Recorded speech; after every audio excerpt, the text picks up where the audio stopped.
नेता प्रतिपक्ष तेजस्वी यादव ने शराबबंदी नियमावली में ताड़ी को शामिल किए जाने को लेकर नीतीश सरकार पर एक बार फिर हमला बोला है।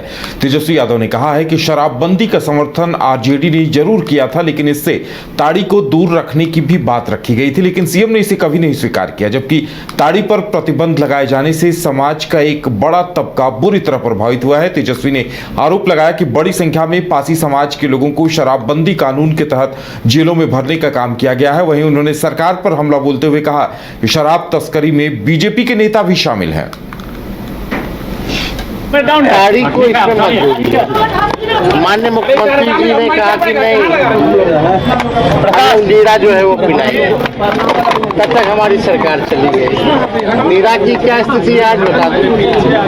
तो हम लोग तो दोबारा भी आए तो भी हम लोग कहते रहे कि पासी समाज का रोजी रोटी है, पेट पे लात लोगों को नहीं मानना चाहिए। और ताड़ी में जितना दलितों अति पिछड़ों को जेल में बंद किया जा रहा है, जितना प्रताड़ना शराबबंदी कानून में सबसे ज्यादा भोगने वाले 14 लाख से भी ज्यादा लोग। नवादा जिला राजद कार्यालय सद्भावना में आरजेडी जिला अध्यक्ष उदय कुमार यादव की अध्यक्षता में अल्पसंख्यक प्रकोष्ठ की बैठक हुई, जिसमें पटना से चलकर आए आरजेडी के आशिफ इकबाल साहिब इस कार्यक्रम में शामिल हुए और आरजेडी के तमाम गणमान्य नेता, राजद जिला अध्यक्ष उदय कुमार यादव, जिला उपाध्यक्ष महराज खान और कई नेता शामिल हुए। इस मौके पर आरजेडी ने नई रणनीति बनाई। जिले के कोने कोने से आए तमाम आरजेडी के साथियों का उत्साह बढ़ाने का काम किया। राष्ट्रीय जनता दल प्रदेश कार्यालय से चलकर पटना के हमारी एक टीम है, जो तेजस्वी यादव जी की टीम है। हम लोग इस नवादा के प्रभारी भी हुए, चुनाव प्रभारी। तो हम लोग आए हैं, यहाँ बैठे हैं। माननीय अध्यक्ष जी हैं, उदय जी हैं, और हमारी बहन नीलम जी हैं। तो अध्यक्षता में ये प्रोग्राम हो रही है, जिसमें हम लोग प्रकाश डालेंगे कि किस तरह से हमारी वोट बैंक मजबूत, जो चूक रह गई है थोड़ी बहुत जहाँ पर, उसको मजबूत करने की ज़रूरत है। तो इसी विषय पे हम लोग एक संज्ञानात्मक बैठक हम लोग कर रहे हैं, उसमें हम लोग आ रहे हैं।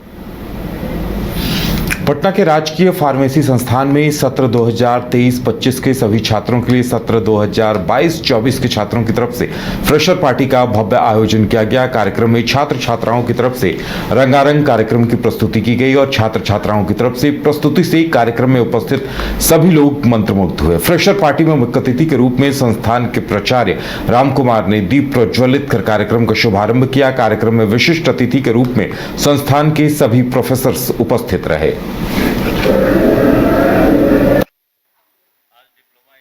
के सत्र 22-24 के छात्र छात्राओं के द्वारा फ्रेशर कार्यक्रम का आयोजन किया गया है, जो कि भव्य कार्यक्रम आयोजन किया गया। इस तरह का इवेंट छात्र जीवन में होना चाहिए और ये छात्रों को उसके उज्जवल भविष्य के लिए बढ़ावा देता है। वो जो भी कार्य करते हैं उसमें ढेर सारी सफलताएं और शुभकामनाएं हमारी, और इस तरह के इवेंट जरूर होनी चाहिए। सबसे पहले तो जो ऑर्गेनाइजर बैच हैं 22-24 के, उनको बहुत बहुत बधाई, इस तरह के कार्यक्रम आयोजन किए हैं। और 23-25 के छात्रों को भी उनके उज्जवल भविष्य के लिए शुभकामनाएं, ढेर सारी शुभकामनाएं। सभी छात्र ऐसे ही मन लगाकर पढ़े, अनुशासित रहें और अपने जीवन में उज्जवल भविष्य की ओर अग्रसर करें। भागलपुर पुलिस ने एक बड़ी सफलता हासिल करते हुए सुल्तानगंज थाना क्षेत्र के टॉप 10 अपराधियों में शामिल कुख्यात रंजीत यादव उर्फ कनबुच्चा को गिरफ्तार किया है। एसटीएफ और सुल्तानगंज थाने की संयुक्त टीम ने नाथनगर थाना क्षेत्र के करेला गांव से उसे पकड़ा। रंजीत यादव पर हत्या और आर्म्स एक्ट समेत 16 गंभीर मामले दर्ज थे और वो लंबे वक्त से फरार चल रहा था। पुलिस अधीक्षक शुभांक मिश्रा ने बताया कि रंजीत यादव की गिरफ्तारी अपराध पर नकेल कसने की दिशा में एक बड़ी सफलता है। पुलिस अब उससे जुड़े अन्य मामलों की भी जांच कर रही है। यह गिरफ्तारी पुलिस के लिए एक बड़ी उपलब्धि मानी जा रही है और इससे क्षेत्र में अपराध नियंत्रण में मदद मिलेगी। डीजीपी अनुराग गुप्ता के सेवा विस्तार पर केंद्र सरकार के गृह मंत्रालय ने रोक लगा दी है। केंद्र के निर्देशानुसार उनका कार्यकाल 30 अप्रैल को खत्म हो रहा है।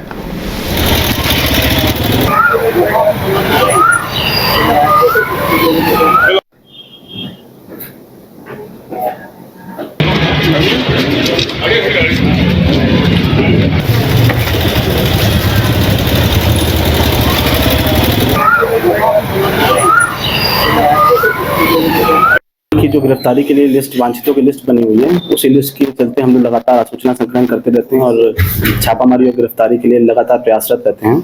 इसी संबंध में जिला का टॉप 10 अपराधी है, इसका नाम है कनबुच्चा रंजीत यादव। इसको एसटीएफ के इनपुट पे हम लोगों ने मधुसूदनपुर थाना क्षेत्र के अंतर्गत करेला गांव से इसकी छापामारी करके गिरफ्तारी करी है। इसका आपराधिक इतिहास बहुत विस्तृत है। टोटल इसमें 16 केसेस दर्ज हैं। इसमें सुल्तानगंज थाने के अंतर्गत 14 केस, इसके अलावा खगड़िया में परबत्ता थाने में 1 केस और अकबरनगर थाना में 1 केस दर्ज है। इसके ऊपर जो आपराधिक इतिहास है वो सामान्यतः आर्म्स एक्ट का, मर्डर का, लूट का, डकैती का, इस टाइप के केसेस दर्ज हैं। वर्तमान में ये 2 केसेस में यहाँ पर वांछित था। इसी संबंध में हमारे टीम के द्वारा छापामारी की गई, गिरफ्तारी की गई और इस टीम में जो भी लोग सम्मिलित थे उन सभी को पुरस्कार के लिए अनुसूचित किया। और खबर आ रही है गया से। पुलिस और एसटीएफ की संयुक्त कार्रवाई में 9 वर्षों से फरार कुख्यात नक्सली संजय तिवारी को गिरफ्तार किया गया है। इसकी गिरफ्तारी अरवल जिले के किंजर थाना क्षेत्र से हुई है।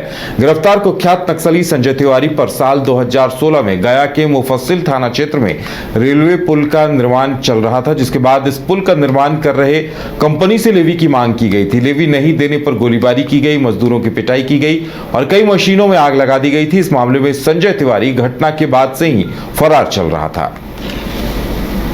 अभियुक्त राजेश चौधरी भोला चौधरी, जिनके द्वारा मुफस्सिल थाना अंतर्गत 2023 में एक हत्या कांड को कारित किया गया, उन्हें स्थानीय थाना ने कल संध्या में भी अरेस्ट किया बोधगया थाना क्षेत्र से। उनके विरुद्ध भी कई आपराधिक मामले दर्ज हैं और दूसरे थाना में दर्ज होंगे, उसके लिए जांच पड़ताल की जा रही है। इन दोनों को जो है न्यायिक हिरासत पर दिया जा रहा है और दोनों कांड में और जो शेष बचे अभियुक्त हैं उनके विरुद्ध सूचना संकलन गिरफ्तारी की है। अभियुक्त राजेश चौधरी भोला चौधरी, जिनके द्वारा मुफस्सिल थाना अंतर्गत 2023 में एक हत्या कांड को कारित किया गया, उन्हें स्थानीय थाना ने कल संध्या में भी अरेस्ट किया बोधगया थाना क्षेत्र से। गणतंत्र दिवस की पूर्व संध्या पर पद्म पुरस्कारों के ऐलान के बाद अब पुरस्कार वितरण समारोह का आयोजन राष्ट्रपति भवन में किया गया। आपको बताते चले कि 71 विभूतियों को सम्मानित किया गया, जिसमें भोजपुरी गायिका शारदा सिन्हा और पूर्व डिप्टी सीएम सुशील मोदी को मरणोपरांत पद्म भूषण से सम्मानित किया गया। वहीं झारखंड के नागपुरी गायक कवि महावीर नायक को भी पद्मश्री से सम्मानित किया गया।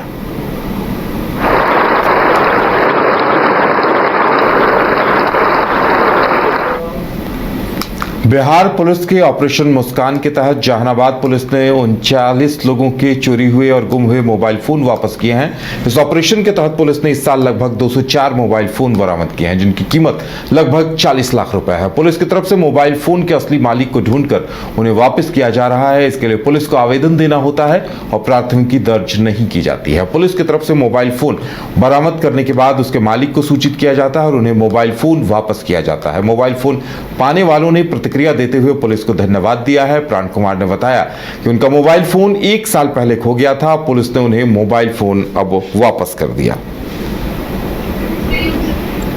कि बिहार पुलिस समय समय पर ऑपरेशन मुस्कान के तहत गुमशुदा हुए मोबाइलों को ट्रेस करने की कोशिश करती है और उनको जो उनके वास्तविक मोबाइल धारक है उनको वितरित करती है। तो ये आयोजन हम लोग हर 1.5-2 महीने में जो हम लोग एक एक्सरसाइज करते हैं और जो मोबाइल ऐसे रिकवर होते हैं उनको उनके धारकों को वितरित करते हैं। तो आज दिनांक 28 अप्रैल को जहानाबाद जिला अंतर्गत भी हम लोगों ने ऑपरेशन मुस्कान के तहत ऐसे मोबाइलों को रिकवर करके उनके वास्तविक धारकों को वितरित किया है। 39 मोबाइल्स ऐसे रिकवर किए गए हैं जिनको आज वितरित यहाँ पर से किया जा रहा है। और जहानाबाद जिला अंतर्गत पिछले 1 वर्ष में कुल मिलाकर 200 से अधिक लगभग 204 मोबाइल अभी तक वितरित किए जा चुके हैं, जिनकी कीमत 40 लाख से अधिक है। हम लोगों की ये कोशिश है कि ये ऑपरेशन आगे भी चलता रहे। बिहार में भ्रष्टाचार के खिलाफ एक बड़ी कार्रवाई हुई है। भागलपुर के तत्कालीन माइंस डेवलपमेंट ऑफिसर की 1 करोड़ 40 लाख रुपए की संपत्ति जब्त करने का न्यायालय ने आदेश दिया है। जब्त की गई संपत्ति में जमीन के प्लॉट के अलावा अपार्टमेंट के फ्लैट्स और बैंक समेत विभिन्न वित्तीय संस्थानों में जमा की गई अवैध राशि भी शामिल है।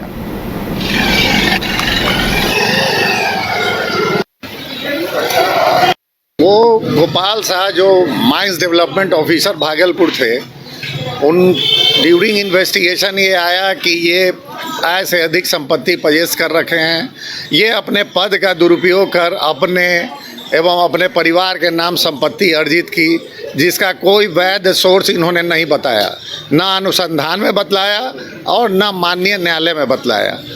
आज श्री ब्रजेश कुमार पाठक जो ऑथराइज ऑफिसर विजिलेंस पटना है, उन्होंने आज अपना जजमेंट सुनाया और सारा जो इनका 4 प्लॉट, 2 प्लॉट पटना में है जानीपुर, 2 प्लॉट रोहतास, एक फ्लैट है इसके पूरी पटना में, और भिन्न भिन्न बैंक डिपॉजिट्स, सहारा डिपॉजिट्स, बजाज अलायंस, बहुत सारे डिपॉजिट्स को जब्त करने का आदेश दिया है और निर्देश दिया है कि इस आदेश प्राप्ति के 15 दिन के अंदर आप डीएम को सुपुर्द कर दें, otherwise DM by taking coercive action, ये सारा प्रॉपर्टी सरकार के पक्ष में